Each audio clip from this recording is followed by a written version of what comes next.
हमारे वृंदावन में एक संत हुए, वो रोज सोहनी सेवा करते थे, झाड़ू लगाते थे पूरे वृंदावन में, यत्र तत्र जहां उनका मन करता था उसी कॉलोनी का आज पूरी सफाई करते। सुबह 4 बजे से उनका यही भजन था, यही संध्या थी, यही नाम जप था। सोहनी लेते और लेकर के बुहारते पूरे मार्ग को, और हमारी आपकी तरह नहीं जोर जोर से, नहीं, धीमे धीमे। उनके मन में यह भाव था कि वृंदावन श्री प्रिया प्रियतम का ही स्वरूप है, इनके प्रति मैं रोष नहीं करूंगा, धीमे धीमे।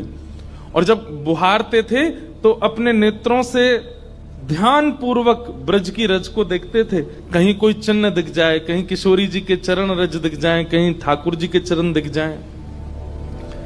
करते करते जब वर्षों बीत गए तो किशोरी जी के मन में भाव आया, हम नित्य रास के लिए वृंदावन में जाते हैं और पूरे वृंदावन को सुव्यवस्थित महात्मा करके रखते हैं, और इनकी एक ही अभिलाषा है कि हमारे चरण चिन्ह इनको दिख जाएं।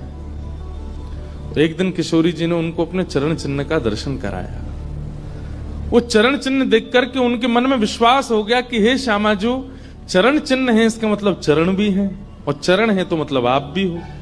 जब चरण चिन्ह तक ले ही आई हो तो आप अपने दर्शन भी करा दो। अब अगली उनकी स्थिति हो गई कि अब चरण चिन्ह नहीं, अब तो प्रत्यक्ष किशोरी जी को देखना है।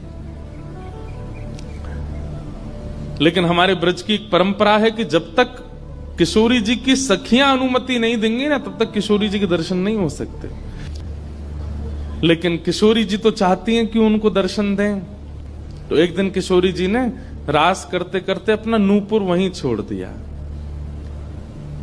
और नूपुर छोड़ करके किशोरी जी निकुंज में चली गई।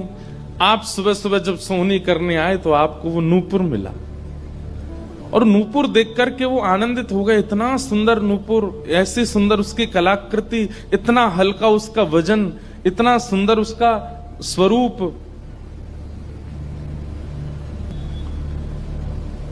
आपके मन में भाव आया कि कोई बड़े घर की लाली होगी, उसका रह गया होगा, मैं रख लेता हूं, कभी कोई मिलेगा मांगने आएगा कि भाई हमारा नूपुर दो तो मैं दे दूंगा।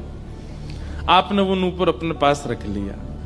नूपुर से दर्शन किशोरी जी ने कईयों को कराए, इसलिए वृंदावन में जब चला कीजिए ना, बहुत ध्यान पूर्वक देखते हुए पृथ्वी को चला कीजिए, क्या पता क्या मिल जाए।